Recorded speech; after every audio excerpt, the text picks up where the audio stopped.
नमस्कार दोस्तों, एनएस ज्योतिष में आपका फिर से स्वागत है। आज हम बात करेंगे मकर लग्न यानी कि कैप्रिकॉर्न एस्टेंडेंट का अक्टूबर 2025 आपके लिए कैसा रहेगा, ये हम लोग जानेंगे।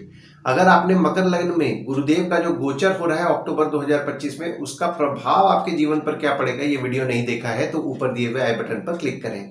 देखिए, ये वाला जो भाव होता है ना, इस भाव को लग्न भाव कहते हैं। इस भाव पे अगर 10 नंबर लिखा हुआ है तो ये मकर लग्न वाले जातकों की पत्रिका है।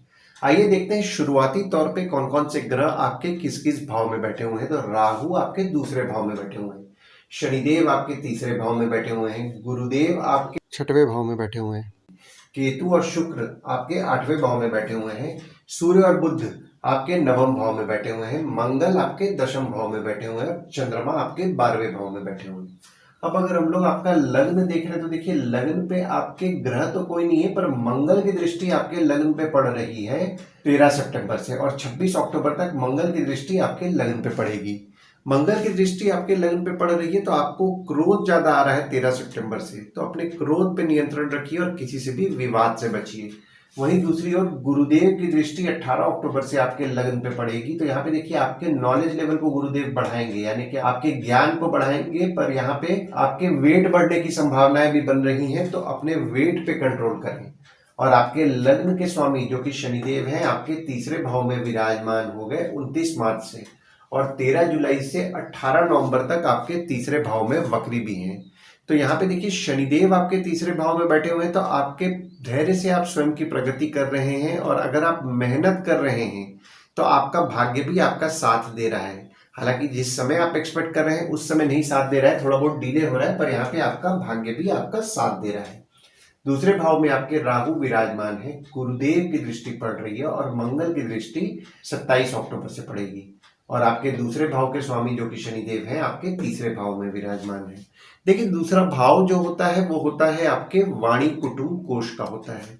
दूसरे भाव में आपके राहु विराजमान है, तो आपने नोटिस किया होगा 29 मई से आपके परिवार के सदस्यों के स्वभाव में जिद बढ़ा है। हालांकि यहाँ पे देखिए, पारिवारिक संबंध में आपको मजबूती देखने मिला है, पर 27 अक्टूबर से जब मंगल की दृष्टि आपके दूसरे भाव में पड़ेगी तो परिवार के सदस्य के स्वभाव में आप नोटिस करेंगे थोड़ा सा क्रोध बढ़ा है। डिप्लोमेटिकली हैंडल कीजिए, किसी भी किस्म के विवाद में ना पड़िए और विवाद को अवॉइड कीजिए। यहाँ पे दूसरी एक और चीज का आपको ध्यान देना है कि आपको अपने वाणी पे कंट्रोल करना है, सोच समझ के बोलना है, कुछ ऐसा नहीं बोल देना है जो किसी को बुरा लग जाए। और आपके दूसरे भाव के स्वामी भी आपके तीसरे भाव में विराजमान है 29 मार्च से, और जैसा कि मैंने आपको अभी बताया 13 जुलाई से शनिदेव वक्री है, जो कि 18 नवंबर तक शनिदेव वक्री रहेंगे आपके तीसरे भाव में। तो शनिदेव आपके तीसरे भाव में वक्री हैं, तो आपके पराक्रम से आप धन की वृद्धि कर रहे हैं, और अगर आपके काम के लिए कहीं आपको भाग दौड़ करने मिल रहा है और आप भाग दौड़ भी कर रहे हैं तो वो भी आपके लिए लाभकारी ही साबित हो रहा है। तीसरे भाव में आपके शनिदेव विराजमान है, और गुरुदेव के घर में गुरुदेव की दृष्टि 18 अक्टूबर से पड़ेगी, और आपके तीसरे भाव के स्वामी जो कि गुरुदेव हैं, आपके छठवें भाव में विराजमान है। देखिए, तीसरा भाव जो होता है वो होता है आपके स्वयं के पराक्रम, धैर्य, छोटे भाई बहन, पड़ोसी, डेली के प्रवास का होता है। शनिदेव आपके तीसरे भाव में विराजमान है, तो आपके पराक्रम के लिए निश्चित तौर पर शुभ फल की प्राप्ति करा रहे हैं। और ये जो पीरियड आपका बना है ना, 14 मई से 17 अक्टूबर तक, आपके शत्रु या कॉम्पिटिटर होंगे, उनसे भी आपको हिम्मत मिली होगी। देखिए, यहाँ पे छोटे भाई बहन से छोटे मोटे विवाद होने की जो संभावनाएं बन रही थी ना 14 मई से 17 अक्टूबर के बीच में, या छोटे मोटे विवाद भी हुए होंगे, उसमें आपको कुछ ना कुछ सुधार देखने के लिए 18 अक्टूबर से मिलेगा। और गुरुदेव की दृष्टि जब गुरुदेव के घर में 18 अक्टूबर से पड़ेगी तो आपका डेली का प्रवास, जिसको कि डेली का ट्रैवलिंग बोलते हैं, वो कुछ बढ़ेगा। आपकी स्पाउस द्वारा आपको धैर्य की प्राप्ति होगी, आपकी स्पाउस से आपको हिम्मत मिलेगा। चौथे भाव में आपके कोई ग्रह नहीं है, पर मंगल के घर में मंगल की दृष्टि पड़ रही है, और आपके चौथे भाव के स्वामी जो कि मंगल है, आपके 10वें भाव में विराजमान है। देखिए, चौथा भाव जो होता है वो होता है आपके सुख, घर, वाहन, माता का होता है। मंगल के घर में मंगल की दृष्टि पड़ रही है, तो जो भी लोग घर वाहन से संबंधित काम कर रहे हैं, ट्रांसपोर्ट रियल एस्टेट से संबंधित काम कर रहे हैं, जैसे कि नई पुरानी गाड़ी खरीदना बेचना, या car detailing, car accessories, property खरीदवाना बेचवाना, या कोई भी प्रकार के घर वाहन या ट्रांसपोर्ट रियल एस्टेट से संबंधित अगर आप काम कर रहे हैं तो काम में आपको आपके बढ़ोतरी देखने मिला है। और जो लोग वर्क फ्रॉम होम का प्रयास कर रहे हैं बहुत दिनों से, उनके लिए 26 अक्टूबर तक फेवरेबल समय बन रहा है, और 27 अक्टूबर से जो लोग घर वाहन से संबंधित काम कर रहे हैं, ट्रांसपोर्ट रियल एस्टेट से संबंधित काम कर रहे हैं, उनके काम से उनके लाभ के योग भी बन रहे हैं। और आपकी माता के स्वभाव में जो आपको थोड़ा सा क्रोध देखने मिल रहा था, उसमें भी आपको 27 अक्टूबर से सुधार देखने मिलेगा। 5वें भाव में आपके कोई ग्रह नहीं है, पर मंगल के घर में मंगल की दृष्टि पड़ रही है और शनिदेव की दृष्टि आपके 5वें भाव में पड़ रही है और बुध की दृष्टि 24 अक्टूबर से पड़ेगी। और आपके 5वें भाव के स्वामी जो कि शुक्र है आपके 8वें भाव में विराजमान है। देखिए 5वां भाव जो होता है वो होता है आपके संतति, प्रेम, पढ़ाई, साधना का होता है। 5वें भाव के स्वामी जो कि शुक्र है आपके 8वें भाव में विराजमान होंगे 15 सितंबर से 8 अक्टूबर तक। तो जो भी स्टूडेंट्स हैं पढ़ाई में वैसे भी उनको 29 मार्च से दिक्कतों का सामना करना पड़ रहा था और 15 सितंबर से 8 अक्टूबर तक पढ़ाई में थोड़ी दिक्कतें बढ़ेंगी। पर यहाँ पे जब शुक्र का गोचर आपके 9वें भाव में 9 अक्टूबर से होगा तो 9 अक्टूबर से आपका भाग्य पढ़ाई को लेकर के आपका अच्छा साथ देगा। आपके प्रेम संबंध में जो आपको उतार चढ़ाव देखने मिल रहा था उसमें भी 9 अक्टूबर से सुधार देखने मिलेगा।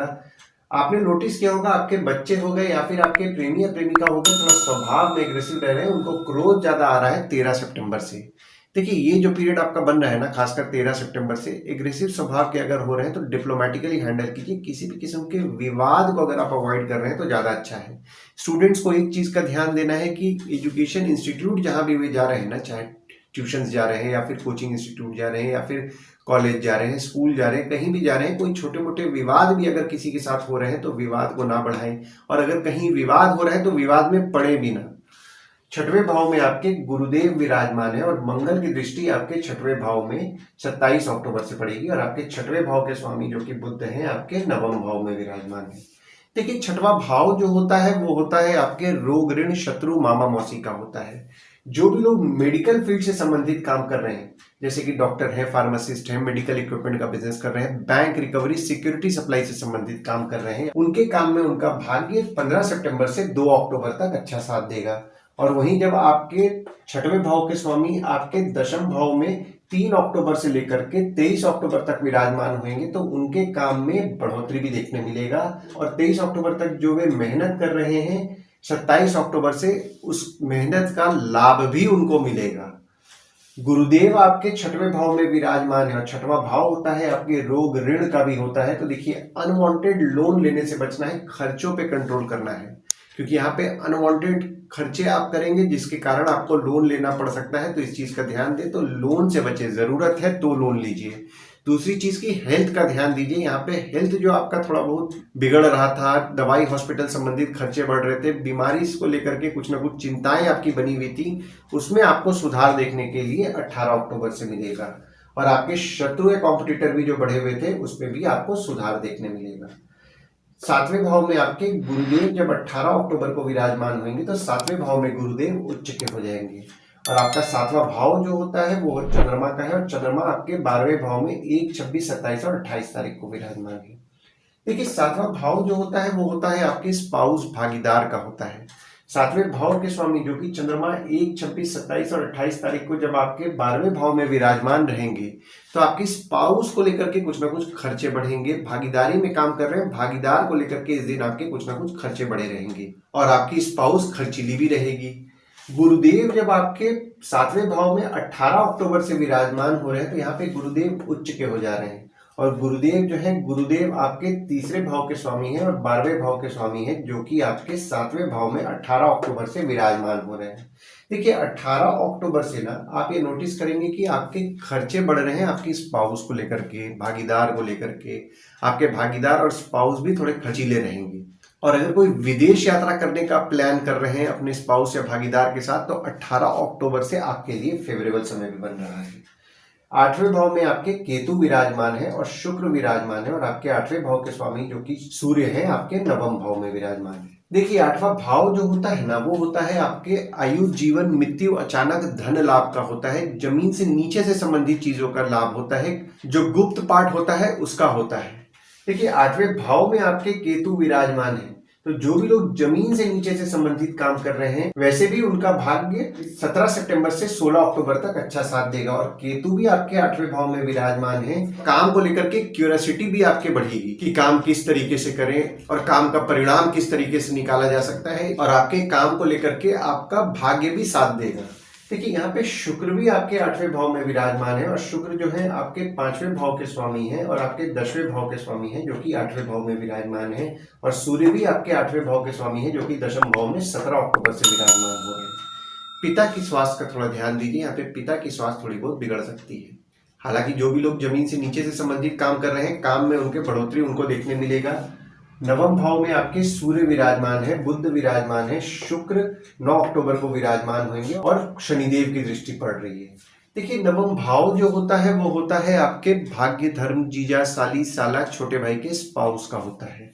नवम भाव में आपकी सूर्य बुध दोनों की युति अक्टूबर में 2 दिन के लिए ही हो रही है, तो यहाँ पे बुध आदित्य योग का आपके नवम भाव में निर्माण हो रहा है।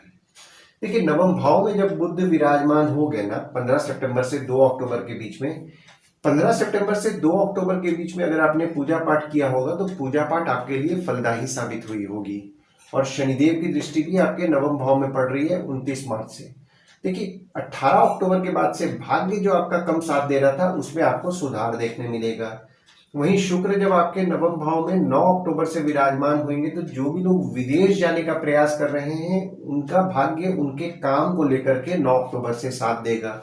विदेश संबंधित काम कर रहे हैं जैसे कि इंपोर्ट एक्सपोर्ट हो गया, फॉरेन ट्रेड हो गया, फॉरेन से प्रोजेक्ट्स उठा के काम कर रहे हैं तो भी उनका भाग्य उनके काम को लेकर के 9 अक्टूबर से अच्छा साथ देने वाला है। और आपके धार्मिक कार्यों को लेकर के भी कुछ ना कुछ खर्चे बढ़ेंगे 9 अक्टूबर से। दशम भाव में आपके मंगल विराजमान है, सूर्य 17 अक्टूबर को विराजमान होंगे, बुध 3 अक्टूबर को विराजमान होंगे और गुरुदेव की दृष्टि भी आपके दशम भाव में पड़ रही है। देखिए दशम भाव जो होता है वो होता है आपके बॉस, पिता, काम, ऑफिस का होता है। दशम भाव में आपके सूर्य विराजमान है तो अगर आप सरकारी काम का प्रयास कर रहे हैं तो 17 अक्टूबर से आपके लिए फेवरेबल समय बन रहा है। हालांकि काम में थोड़ी बहुत बाधाएं आपको दिखने मिलेंगी पर अगर आप आपके काम में मेहनत कर रहे हैं तो काम आपका होगा भी। बुध आपके 10वें भाव में जब 3 अक्टूबर को विराजमान होंगे तो यहाँ पे बुध द्वारा आपके पत्रिका में केंद्र त्रिकोण राजयोग का निर्माण हो रहा है। तो 3 अक्टूबर से 23 अक्टूबर के बीच में अगर आप आपके काम में मेहनत कर रहे हैं तो आपका भाग्य आपका साथ देगा। बॉस, पिता का आपको सपोर्ट भी अच्छा मिलेगा पर आपको आपके काम में मेहनत करना है। मेहनत नहीं कीजिएगा, भाग्य साथ नहीं देगा और आप काम करते करते आप में रिलीजियसनेस भी बढ़ने वाला है। गुरुदेव की दृष्टि भी आपके 10वें भाव में पड़ रही है तो यहाँ पे देखिए आपके बॉस और पिता के साथ आपके संबंध में आपको मजबूती देखने मिल रहा है। मंगल आपके 10वें भाव में विराजमान है और मंगल आपके चौथे और 11वें भाव के स्वामी है जो कि 10वें भाव में विराजमान है। तो आप कोई भी काम कर रहे हैं उससे आपका इनकम निश्चित तौर पर होगा। कोई काम कम्युनिकेशन द्वारा करने का प्रयास कर रहे हैं, दोस्त द्वारा करने का प्रयास कर रहे हैं, पहचान के लोगों के द्वारा करने का प्रयास कर रहे हैं तो भी 26 अक्टूबर तक आपका काम होगा। 11वें भाव में आपके बुध 24 अक्टूबर को विराजमान होंगे, मंगल 27 अक्टूबर को विराजमान होंगे और गुरुदेव की दृष्टि आपकी 11वें भाव में पड़ रही है। और मंगल जो है यहाँ पे आपके 11वें भाव में जब 27 अक्टूबर से विराजमान होंगे तो बहुत ही शुभ योग का निर्माण भी कर रहे हैं। देखिए 11वां भाव जो होता है वो होता है आपके आय यानी कि इनकम, दोस्त, पहचान के लोग, कम्युनिकेशन, बड़े भाई बहन का होता है। 11वें भाव में आपके बुध जब 24 अक्टूबर को विराजमान होंगे तो 24 अक्टूबर से आपका भाग्य आपके इनकम को लेकर के अच्छा साथ देगा। कोई काम अगर आप कम्युनिकेशन द्वारा करने का प्रयास कर रहे हैं तो भी आपका भाग्य साथ देगा। दोस्त, पहचान के लोगों के द्वारा करने का प्रयास कर रहे हैं तो भी आपका भाग्य आपका अच्छा साथ देने वाला है। वहीं मंगल भी आपके 27 अक्टूबर को जब विराजमान हो जाएंगे आपके 11वें भाव में तो शुभ योग का निर्माण कर रहे हैं। ऊपर से गुरुदेव की दृष्टि भी 18 अक्टूबर से पड़ रही है तो इनकम तो आपका निश्चित तौर पर होगा। आपके बड़े भाई बहन हो गए, दोस्त हो गए, पहचान के लोग हो गए, उनके स्वभाव में थोड़ा एग्रेसिव स्वभाव उनका होने वाला है 27 अक्टूबर से, पर आपका उनके साथ संबंध में मजबूती भी देखने मिलेगा। 12वें भाव में आपके चंद्रमा विराजमान है, गुरुदेव की दृष्टि पड़ रही है और शनिदेव की दृष्टि पड़ रही है और आपके 12वें भाव के स्वामी आपके 6वें भाव में बैठ करके विपरीत राजयोग का निर्माण कर दिए 14 मई से और 17 अक्टूबर तक ये विपरीत राजयोग का निर्माण रहा। देखिए 12वां भाव जो होता है वो होता है आपके खर्च, जेल, फॉरेन, हॉस्पिटल, मोक्ष का होता है। 12वें भाव में आपके गुरुदेव की दृष्टि पड़ रही है और आपके 12वें भाव के स्वामी आपके 6वें भाव में विराजमान है तो आप आपके संघर्ष से सब कुछ हासिल करेंगे। अगर आप मेहनत कर रहे हैं तो आपको उसका रिजल्ट जरूर देखने मिलेगा। और अगर आपका कोई खर्चा हो रहा है ना आपके शत्रु या कॉम्पिटिटर पे तो खर्चा जरूर कीजिए, खर्चा आपके लिए लाभदायक ही साबित होगा। और अगर कोई कोर्ट कचहरी का भी मामला चल रहा है तो भी आप खर्च अगर कर रहे हैं तो आपको लाभ जरूर होगा उस पैसे को जो आप खर्च कर रहे हैं। देखिए यहाँ पे आप खर्च कम करने का प्रयास कर रहे थे पर कहीं ना कहीं आपके खर्चे बढ़े हुए थे। जो आपके खर्चे बढ़े हुए थे वो खर्चों को आप कंट्रोल कर पाएंगे 18 अक्टूबर से। और मैं फिर से बोलूंगा, हेल्थ पे ध्यान दीजिए, क्योंकि यहाँ पे हेल्थ संबंधित आपके कुछ ना कुछ खर्चे बढ़े हुए हैं। देखिए, एक चीज का और आपको ध्यान दे रहे हैं, जो भी लोग विदेश संबंधित काम करते हैं, काम में थोड़ा मेहनत अपने बढ़ाइए। हालांकि देखिए, आपको रिजल्ट मिलेगा, क्योंकि शनिदेव के ऊपर गुरुदेव की दृष्टि 18 अक्टूबर से पड़ रही है, तो शनिदेव का जो नेगेटिव इफेक्ट आपको मिल रहा था उसमें भी आपको सुधार देखने मिलेगा। तो ओवरऑल अगर मैं देख रहा हूं ना, अक्टूबर का महीना, अक्टूबर के महीना में देखिए काम को लेकर के तो निश्चित तौर पर आपको बेनिफिट होने वाला है, यानी कि काम आपका अच्छा चलेगा। हालांकि यहाँ पे देखिए, आपके शत्रु या कॉम्पिटिटर जो होते हैं, या फिर जिनको आप ऑफिस में पसंद नहीं करते हैं, 3 अक्टूबर से हो सकता है उनके साथ काम करना पड़े, तो डिप्लोमेटिकली हैंडल कीजिएगा चीजों को, एग्रेसिव नहीं होइएगा, समझदारी और सूझबूझ से हैंडल कीजिए, क्योंकि ये पीरियड को अगर आप जितना समझदारी से निकालेंगे आपको उतना अच्छा लाभ होगा। और वहीं इनकम के लिए भी आपको शुभ परिणाम ही मिलने वाला है अक्टूबर के महीना में। आइए दोस्तों, अब ये समझने का प्रयास करते हैं कि अक्टूबर के महीना में गुड डेट्स, बैड डेट्स और रेमेडीज क्या होंगे आपके लिए। तो गुड डेट्स वो डेट्स हो जाते हैं जिस दिन अगर आप कोई नया काम शुरू करना चाह रहे हैं, कोई कंपनी में आपकी एग्रीमेंट हो रहा है, कोई कंपनी में आपकी ज्वाइनिंग हो रहा है, या फिर अगर आप कहीं बाहर जाने का प्लान कर रहे हैं, कोई भी अच्छा काम करना चाह रहे हैं, तो इस डेट्स को आप कंसिडर कर सकते हैं। तो डेट्स हो जाते हैं 2 तारीख, 3 तारीख, 8 तारीख, 9 तारीख, 14 तारीख, 15 तारीख, 22 तारीख, 23 तारीख, 29 तारीख और 30 तारीख। वहीं बैड डेट्स में अगर आप कहीं बाहर जाने का प्लान कर रहे हैं, कोई कंपनी में आपके एग्रीमेंट हो रहा है, कोई कंपनी में आपकी ज्वाइनिंग हो रहा है, या फिर अगर आप कोई भी अच्छा काम करना चाह रहे हैं, तो इस डेट्स को आप अवॉइड कीजिए। तो डेट्स हो जाते हैं 1 तारीख, 12 तारीख, 13 तारीख, 16 से 18 तारीख, 26 से 28 तारीख। इस डेट्स को आप कहीं लिख के रख लीजिए ताकि आपके ध्यान में रहे। और उपाय में आपको सुबह उठ करके सूर्यदेव को जल देना है, और जल देते समय ओम ह्रीम सूर्याय नमः का जाप करें। बुधवार के दिन विष्णु रामकृष्ण भगवान की उपासना करें, विष्णु रामकृष्ण भगवान के मंदिर जाएं, और शुक्रवार के दिन देवी के मंदिर जाएं और अर्गला स्तोत्रम का पाठ करें। और यहाँ पे देखिए, शनिदेव को आपको तेल नियम पूर्वक चढ़ाना है, और शनिवार के दिन और तेल चढ़ाते समय ओम शं शनिश्चराय नमः का जाप करें। और कोई जरूरतमंद यानी कि नीडी पीपल हैं, तो उनकी आप मदद रेगुलर बेसिस पे अगर करेंगे तो आपको अच्छा लाभ होगा। आशा करता हूं इस वीडियो में दी हुई जानकारी आपको पसंद आई होगी। अगर आप हमें YouTube पे देख रहे हैं और ये वीडियो आपको पसंद आया हो, तो इस वीडियो को लाइक कीजिए, चैनल को सब्सक्राइब कीजिए, नोटिफिकेशन बेल जरूर दबाइए। और अगर आप हमें Facebook पेज पे देख रहे हैं या WhatsApp पेज पे देख रहे हैं, तो WhatsApp पेज और Facebook पेज को लाइक करें और फॉलो करें। धन्यवाद दोस्तों, कल फिर मिलेंगे एक नए वीडियो के साथ।